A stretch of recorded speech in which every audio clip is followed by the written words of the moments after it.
Negeri ini memanggilmu kawan, belajar bergerak berbagi untuk negeri. Guru penggerak majukan pendidikan, guru penggerakmu hamba pada murid, kreatif rancang pembelajaran. Dan Bapak dan Ibu guru yang telah bersedia meluangkan waktunya untuk dapat mengikuti kegiatan pengimbasan dari apa yang telah saya peroleh di guru penggerak. Pada kesempatan kali ini yang ingin saya berbagi yaitu mengenai budaya positif. Ini saya akan menampilkan.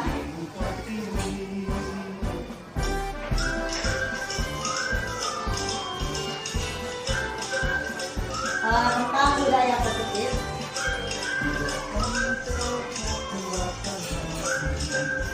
di mana budaya positif ini berkembang dari namanya disiplin positif. Hal ini emang baru bagi saya awam, karena adanya guru penggerak ini saya mengetahui ini loh budaya positif yang dapat saya terapkan di lingkungan sekolah saya.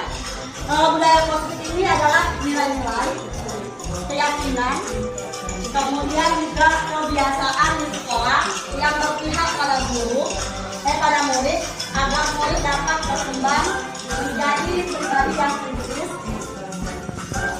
terhormat dan bertanggung jawab.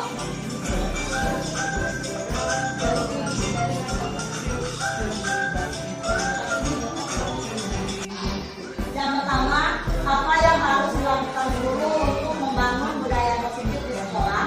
Yang kedua, panduan antara guru dan siswa dalam menerapkan budaya positif. Yang ini adalah apa yang harus kita guru lakukan. Kita membangun budaya positif di lingkungan sekolah yang berpihak pada siswa, di mana kurikulum kita ini kita mengharuskan pembelajaran itu berpusat pada siswa atau student center. Jadi semua pembelajaran itu harus berpihak pada siswa. Diawali dengan membentuk lingkungan kelas yang mendukung terciptanya budaya positif, yaitu dengan menyusun kesepakatan kelas. Hal inilah yang baru saya peroleh dari guru penggerak. Apa itu kesepakatan kelas? Bagaimana cara kita menerapkannya dalam kelas kita? Ternyata kesepakatan kelas ini merupakan peraturan kelas. Untuk kelas saya pribadinya, pertama saya akan tanyakan pada murid, apa kelas impianmu? Di sini nanti muridlah yang akan menuliskan apa sih yang boleh atau yang tidak boleh dilakukan di dalam kelas. Berarti mereka lah yang menentukan peraturan kelasnya masing-masing. Kemudian lakukan diskusi, tulis di papan tulis, kemudian beri waktu anak untuk menandatangani. Jadi setelah terbuat namanya kesepakatan kelas, nanti anak itu akan menandatanganinya. Secara tidak langsung anak itu mengikrarkan, ini loh kesepakatan kelas yang kami bikin. Secara tidak langsung itu udah melekat di dalam diri mereka. Aku nggak boleh loh kayak ini, aku nggak boleh loh kayak itu. Karena mereka sendiri yang menentukan, bukan pihak guru maupun pihak sekolah.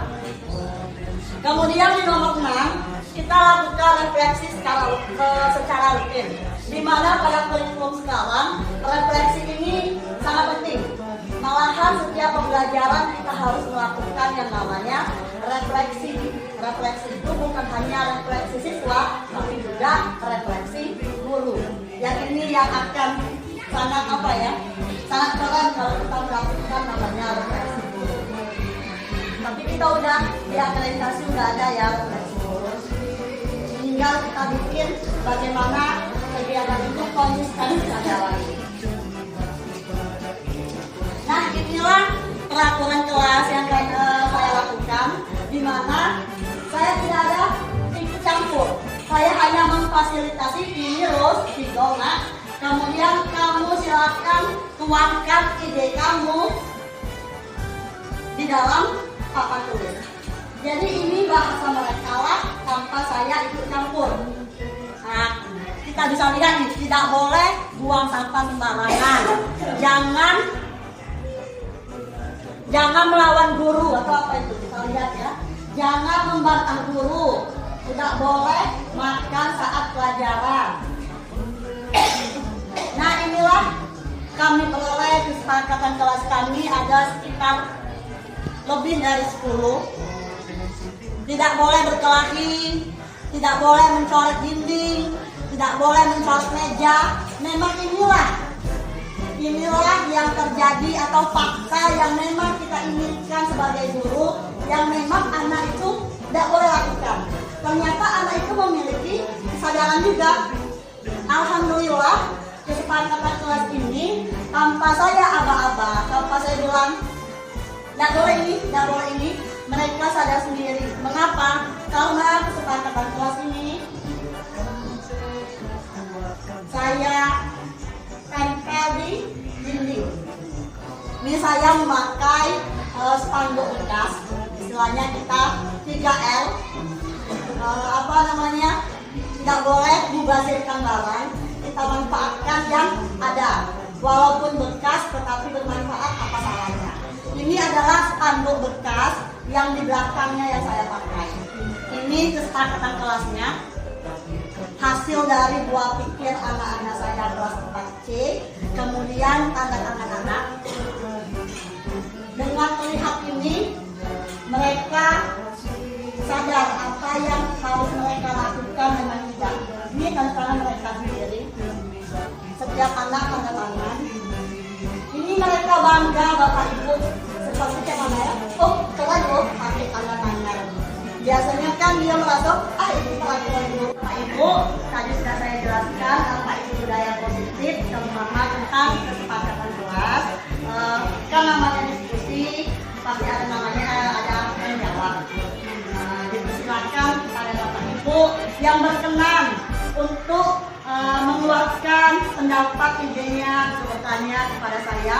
Apabila saya mampu menjawab, saya akan menjawab dengan yang saya tahu, dan juga Bapak Ibu boleh menambahkan jika ada ide-ide kreatif yang akan menunjang untuk sekolah kita juga. Ibu Kepala Sekolah. Ya, terima kasih anak pendidik. Dengan adanya materi yang sudah diberikan seperti ini, karena guru kelas 4 ini yang sudah menerapkan istilahnya sekolah kurikulum merdeka, atau dia sebagai guru penggerak, mungkin di antara guru-guru ibu yang lain sudah mendengarkan pembahasan yang diberikan Ibu Kiki tadi. Mudah-mudahan dengan cara ini kita bisa menerapkan di kelas kita, walaupun kita bukan guru penggerak, tapi karena kurikulum kita sekarang sudah kurikulum merdeka, dengan diberikannya contoh-contoh bagaimana caranya merancang di dalam kelas budaya positif tersebut. Tapi yang ingin Ibu tanyakan kepada Ibu supaya didengar oleh guru-guru yang lain, selain kita membentuk budaya positif ini, tentu tidak semua anak-anak yang semua di pikirannya ada budaya positif. Mungkin ada muncul budaya-budaya negatif. Bagaimana cara Ibu Kiki mengatasinya budaya negatif yang timbul di dalam pelaksanaan di kelas? Itu pertanyaannya. Terima kasih Ibu, pertanyaannya sangat bagus, sangat menarik. Tetap semua kegiatan kita ada negatif, ada positifnya.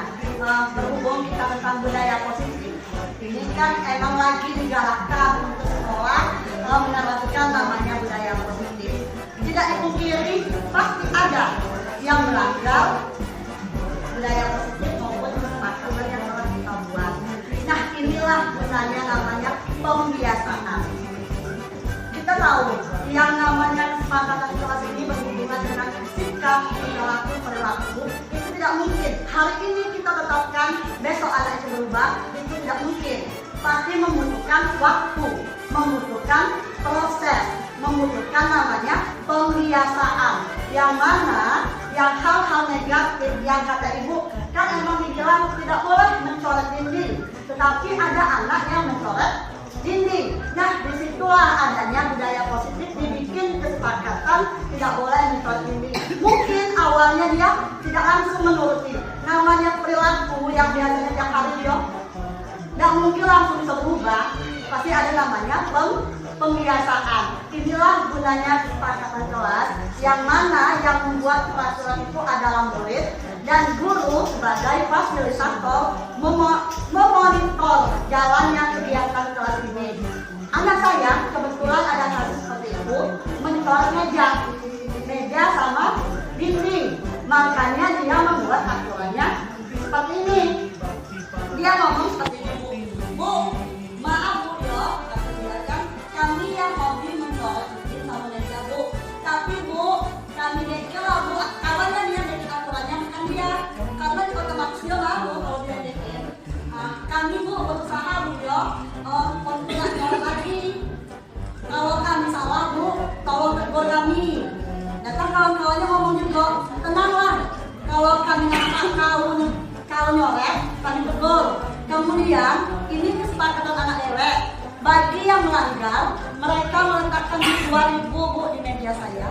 Sudah terkumpul sekitar 6.000. Itu yang melanggarnya itu buang sampah. Tanpa saya Bu, tanpa saya yang minta. Nah inilah saya juga takjub dengan namanya kesepakatan kelas. Gak ada lagi guru yang kan melanggar. Dendol, gak ada lagi gitu Bu. Ini anak dewek. Bu, kami udah sepakat Bu, bagi yang melanggar denda 2.000. Ini tanpa campur tangan saya Bu. Saya bilang kayak gini, sanggup gak? Karena ini berhubungan dengan uang. Ya kamu sanggup Bu? Kami yakin sanggup, kata anak itu ngomong. Tiba-tiba Bu, habis keluar main, ada yang jatuh 2.000, 4.000 kayak gitu kan. Duit apa nih nak? Saya bilang kan, ini Bu, si A buang sampah sembarangan. Jadi denda 2.000. Saya tanya ke anak itu Bu, nah ini dari kamu, dia Bu, ini kamu bayar, dia kata dia kan. Kenapa kamu bayar? Kami buang sampah Bu sembarangan. Kan kita tahu Bu, tidak boleh buang sampah sembarangan. Tapi kami Bu, maklum lah Bu, kebiasaan kayak gitu nah. Kata dia ngomong. Tapi lama-lama karena ada namanya sanksi yang kata ibu tuh, anak itu kan merasa, nanti duit aku berkurang kalau misalnya aku langgar. Nah karena berasal dari hati dia dewek, bukan dari kita guru, dia ini merasa kayak gini, menjalankannya tuh enak gitu lah, nyaman, tanpa ada kayak tekanan dari sini. Sedikit Bu Kiki, Ibu ini bagaimana budaya positif, budaya negatif tadi kita jadikan budaya positif. Bukan dengan sanksi yang menggunakan uang, nanti kita khawatir itu menyalahi aturan.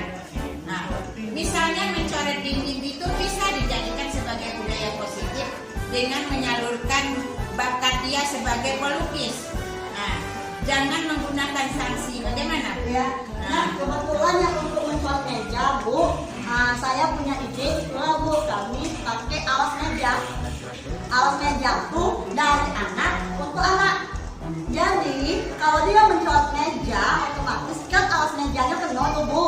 Kalau dia coret alas mejanya yang kotor kan punya dia sendiri Bu. Jadi otomatis itu mengurangi sikap negatif dia. Kalau tidak langsung itu mengurangi dia untuk menulis meja. Kalau di dinding Bu, saya bikin ini. Kalau saya tempel kan. Kalau tidak langsung saya ngomong kayak gini. Nah, menempel nih ada hikmahnya. Saya bilang kayak gini. Ini udah cantik nih. Kalau seandainya kamu coret dinding itu, apakah bakal cantik lagi dia tadi? Tidak Bu. Kalau tidak langsung dia mengurangi sikap-sikap itu. Itu namanya pembiasaan Bu. Dia tidak mungkin langsung hal ini berubah. Itu butuh proses, butuh kesadaran diri dari anak. Ya betul, itu dengan mendidik anak kesadarannya dengan memenuhi sanksi. Tapi yang Ibu khawatirkan nanti efeknya. Juga efeknya itu, sebab ada efeknya itu kalau kita merestui cara mereka menghukum dirinya dengan beriuran. Ada efek samping. Nah itu kalau bisa dicarikan arahan yang lain, jangan berupa hukuman, berupa uang. Walaupun mereka dengan seikhlasnya, Tapi kadang kita pikirkan mungkin nanti suatu saat dia bersuara sama orang tuanya, dia dikasih jajan misalnya cuma 2.000, kena takut dengan sanksi langgaran yang dihukumnya dia memberikan kepada kita, anak mereka tidak jajan di luar, efeknya terhadap mungkin tidak baik. Nah, itu juga Bu yang saya bilang ke anak dari awal tentang namanya sanksi berupa uang. Sudah saya ingatkan, nah, bahkan saya dari awal udah ngomong, nah ini uang. Jadi kalau sanksinya berupa uang, itu kan nanti terlalu berat saya bilang. Tidak Bu, kami sanggup. Nah, di sini kan pembelajaran itu emang Bu semuanya itu emang dari siswa. Siswa lah yang menentukan Bu. Jadi saya emang ada negatifnya, tapi yang positifnya saya ambil gini Bu. Anak itu merasa hukuman ini berat, bagi mereka ini berat, sehingga mereka tidak akan lagi melakukan hal itu. Tapi saya bilang belum sempat saya mau menghentikan yang Dendoni. Saya tengok di meja itu ada lagi bertambah gitu. Tetaplah 6.000 rupiah. Jadi saya bilang tidak ada lagi yang langgar ya, tidak ada lagi Bu yang buang sampah apa-apa Bu. Nah, jadi alhamdulillah semuanya yang negatif itu perlahan Bu ya, bukan hilang, tapi perlahan berubah dengan secara langsung kita ngajak anak, bukan kita menyuruh ya, kita hanya sebagai pamong, sebagai among kayak gini loh nak, tanpa anak sadarin kayak alas meja itu kan itu mengurangi sikap dia mencoret meja. Kalau dia merasa itu alas meja kalau kotor kan jelek kayak gitu kan Bu. Nah jadi masukan Ibu untuk kami terutama masalah sanksi sangat bermanfaat. Nanti ke depannya bakal kami cari lagi sanksi yang stop menunjang. Saya dapat saya lakukan. Terima kasih atas partisipasi Bapak Ibu semua. Apabila ada kekurangan salah kata saya mohon maaf. Saya mengenal. Assalamualaikum warahmatullahi wabarakatuh. Waalaikumsalam warahmatullahi wabarakatuh. Gila, siapa dia? SD 2. Siapa dia? SD 2.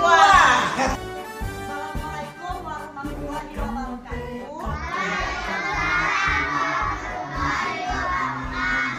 Anak-anak Ibu, hari ini kita membuat kesepakatan berdua. Nanti kalianlah yang membuatnya. Kita sepakati bersama Kak. Setuju? Kita mulai ya. Kreatif rancang pembelajaran, hargai potensi, tingkatkan prestasi, lahirkan profil pelajar Pancasila. Belajar, bergerak, berbagi untuk negeri, kita menjalin kolaborasi. Belajar, bergerak, berbagi untuk negeri, demi bakti pada Ibu Pertiwi.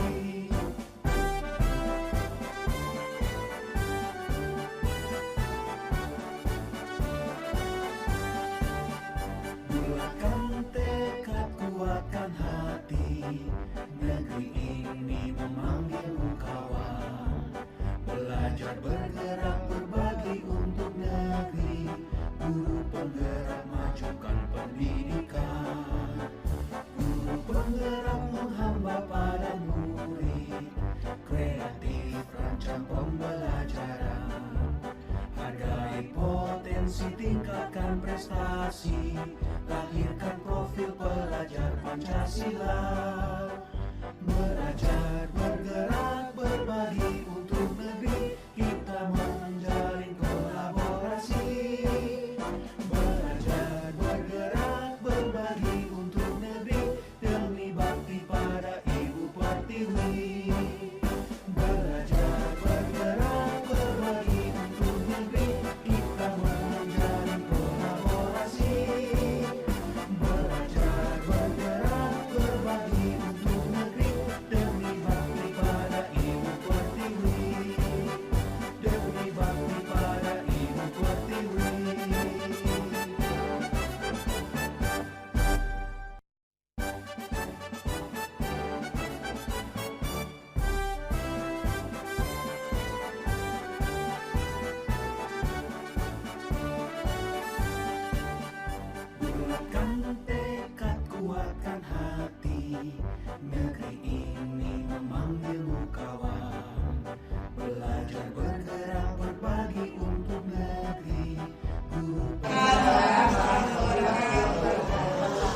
Terima kasih kepada ibu kepala sekolah dan juga bapak ibu guru yang telah bersedia untuk bersama-sama kita belajar dalam pembahasan kegiatan. Kemarin sudah kita pelajari tentang budaya positif, yaitu kesepakatan kelas. Sekarang ada materi baru yang namanya posisi kontrol guru. Ada 5 kita sebagai guru. Yang pertama sebagai penghukum. Sebagai penghukum, di mana seorang penghukum bisa menggunakan hukuman fisik maupun verbal. Orang yang menjalankan posisi penghukum senantiasa mengatakan bahwa sekolah memerlukan sistem atau alat yang dapat lebih menekan murid lebih dalam lagi. Contohnya kalimat guru yang mengatakan dia sebagai penghukum, patuhi aturan saya atau awas. Kemudian kamu selalu salah. Ini sebagai penghukum, di mana nadanya tinggi, bahasa tubuh, mata melotot, jari menunjuk. Kemudian hasilnya kemungkinan murid akan marah dan mendendam atau bersifat agresif karena diberikan hukuman. Yang kedua, yang ini adalah posisi kita guru sebagai pembuat merasa bersalah. Contoh kalimatnya, guru sangat kecewa sekali dengan kamu. Berapa kali bapak harus memberitahu kamu ya? Itu pembuat merasa bersalah. Hasilnya, murid akan merasa bersalah dan dia mau mengikuti perintah kita karena dia merasa bersalah. Kemudian sebagai teman, nah ini untuk SD sangat bagus kalau kita dulu sebagai teman. Karena apa? Karena kita tidak akan menyakiti murid, namun akan tetap berupaya mengontrol melalui persuasi atau ajakan. Ini sebagai teman.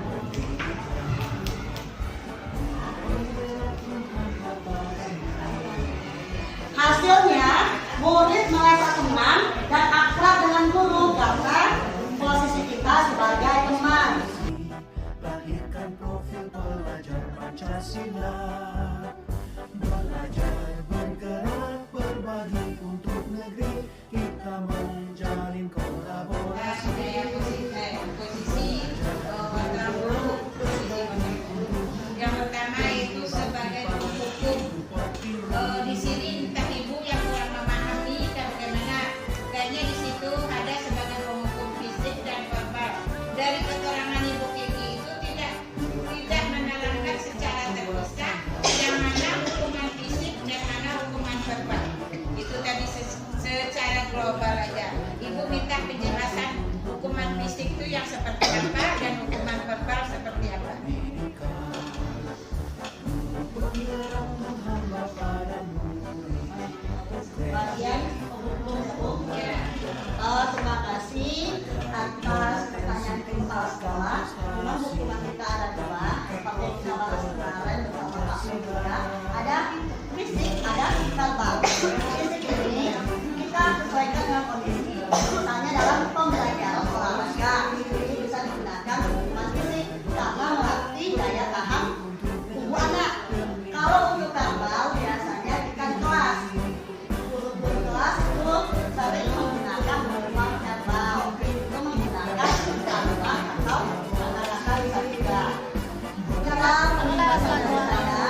lucu, mantap.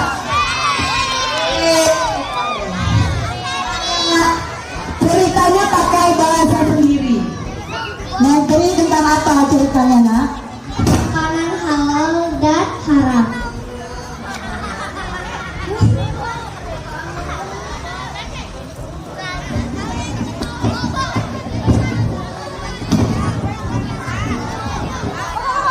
Yang lain dengarkan, perhatikan.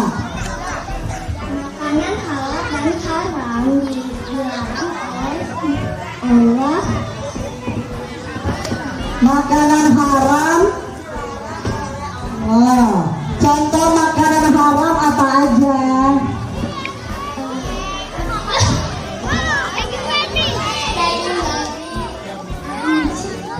Oh, daging hewan-hewan yang tidak dimakan, iya.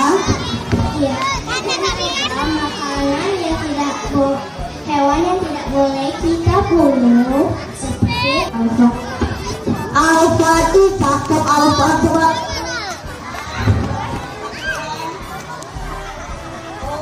Mas B, pakai kopi aja. Lihat, kawan.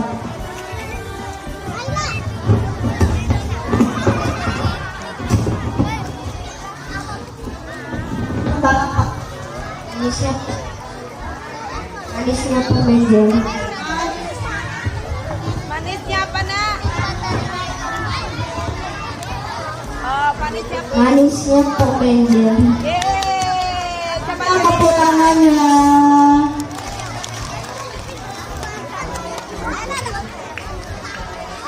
Ayo ceritakan apa yang telah Alfat baca. Tadi ada anak yang suka makan permen terus, tidak mau nurut orang tuanya. Dia beli permen banyak, terus sakit gigi.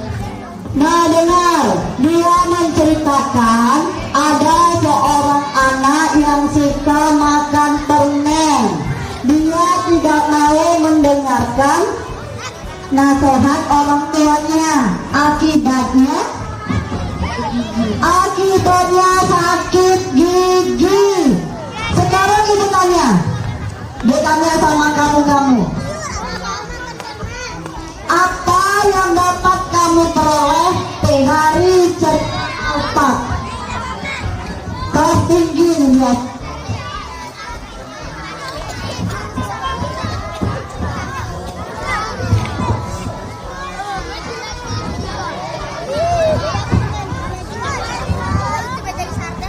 Anak kecil membeli permen, tidak mau menuruti nasihat orang tua.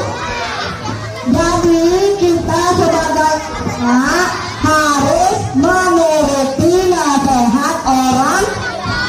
Nah, kalau tidak menuruti, lihat tuh, tadi anak itu sakit gigi. Tepuk tangan nih, nak. Mana tepuk tangannya? Demi bakti pada Ibu Pertiwi, demi bakti pada Ibu Pertiwi.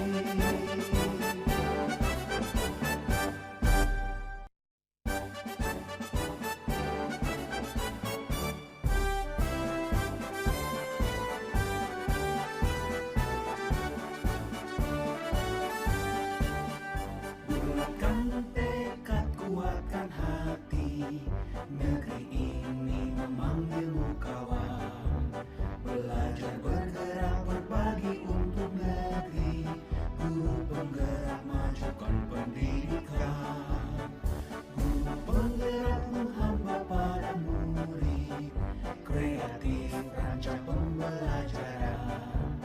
Hargai potensi, tingkatkan prestasi. Lahirkan profil pelajar Pancasila.